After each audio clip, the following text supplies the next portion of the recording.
aí pessoal, hoje vai ser mais um episódio do Hoje na História. Vou falar sobre os acontecimentos do dia de hoje, dia 15, e é isso, fiquem com o vídeo. Rubens Fonseca, um dos mais importantes escritores brasileiros, morre aos 94 anos. O escritor Rubens Fonseca morreu em 15 de abril de 2020, aos 94 anos, no Rio de Janeiro. De acordo com a família, ele sofreu um infarto. O autor foi um dos mais importantes nomes da literatura brasileira do século XX. Filho de portugueses, Rubens Fonseca nasceu em Juiz de Fora, Minas Gerais, mas se mudou ainda na infância para o Rio de Janeiro. Após se formar em Direito, trabalhou como comissário de polícia no início da década de 1950. Essa experiência policial influenciou muito a sua obra. Seus primeiros livros foram publicados no começo de 1960. Entre suas primeiras obras se destacam os volumes Lucia McCartney, Feliz Ano Novo e O Cobrador, além dos romances O Caso Morel, A Grande Arte, Bufo Spallanzani e Agosto. O autor, conhecido por seu estilo de vida recluso, teve várias obras adaptadas para o cinema e televisão. As obras de Rubens Fonseca, de estilo seco e direto, geralmente retrataram a violência urbana em um mundo onde os marginais, assassinos, prostitutas miseráveis e delegados se misturam. Em 2003, venceu o Prêmio de Camões, uma das mais prestigiadas distinções para os autores da língua portuguesa. Próximo acontecimento: morre o vocalista e compositor Joey Ramone. O mundo do rock entrava em luto no dia 15 de abril de 2001, com a morte de Joey Ramone. Ele foi vítima de um linfoma no Hospital Presbyterian de Nova York, nos Estados Unidos. Joey teria convivido durante 4 anos com a doença. Nascido como Jeffrey Ross Ryman no dia 19 de maio de 1951, em Nova York, Joey ficou conhecido pelo seu trabalho com a banda Ramones, onde foi vocalista e compositor. Ele, ao lado de Joey Ramone, foram os únicos membros que ficaram do início ao final da banda. A banda se iniciou em 1974 e foi até 1996. De acordo com o irmão de Joey, ele teria transtorno obsessivo-compulsivo. Era considerado estranho e gostava de ficar sozinho.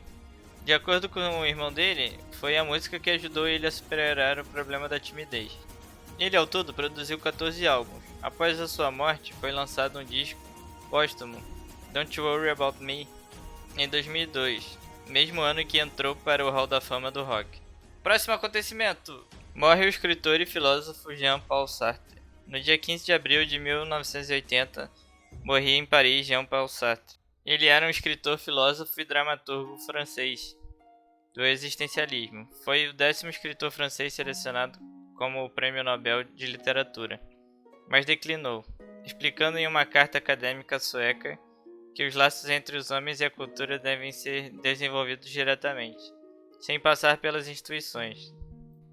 Nascido no dia 21 de junho de 1905, em Paris, sua vida foi caracterizada por uma atitude militante da filosofia, onde manifestou solidariedade com os acontecimentos mais importantes de seu tempo, como o movimento estudantil francês, a Revolução Cultural na China e a Revolução Cubana.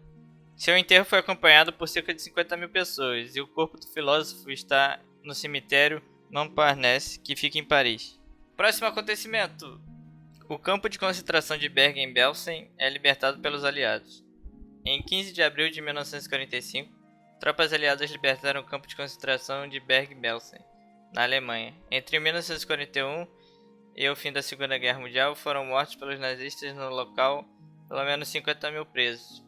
Na verdade, o complexo de Bergen-Belsen, que ficava no norte do país, era constituído por vários campos. Haviam 3 principais.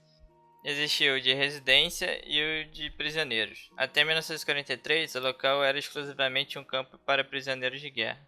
Estima-se que cerca de 120 mil presos tenham passado pelo local. Quando os aliados começaram a avançar na Alemanha, no final de 1944 e início de 1945, o local também passou a receber milhares de prisioneiros judeus evacuados de outros campos. No início de 1945, as péssimas condições sanitárias resultaram em um surto de doenças como tifo, tuberculose e disenteria. Essas epidemias resultaram na morte de dezenas de milhares de prisioneiros. Quando os britânicos libertaram o campo, encontraram lá cerca de 60 mil prisioneiros, a maioria gravemente doente, e eles estavam há dias sem água ou comida. Milhares de corpos estavam espalhados a céu aberto. Mais de 13 mil ex-prisioneiros morreram após serem libertados. pois estavam muito debilitados. Depois de evacuarem Bergen-Belsen, os aliados queimaram o campo para impedir a disseminação do tifo. No período em que Bergen-Belsen operou, pelo menos 480 pessoas trabalharam no local, como guardas ou funcionários. Próximo acontecimento: nasce Leonardo da Vinci, um dos maiores e mais brilhantes homens da história. No dia 15 de abril de 1452, nascia Leonardo da Vinci.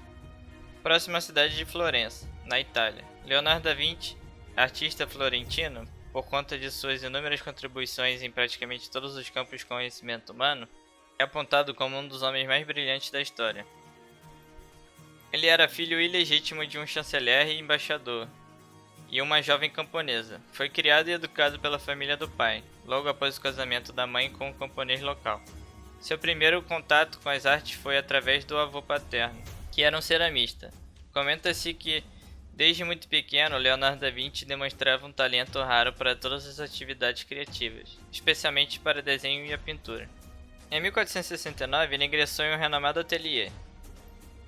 Sob a supervisão de seu professor, de quem recebeu parte de sua formação multidisciplinar, o artista aprendeu os fundamentos da química, metalurgia, mecânica, carpintaria, assim como técnicas para trabalhar com couro, gesso, mármore e bronze.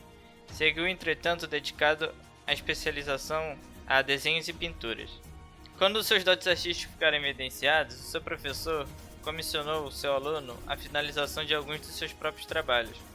Dizem que o mestre se sentiu rapidamente superado pelo aluno, o que resultou na consagração de Da Vinci no mundo das artes.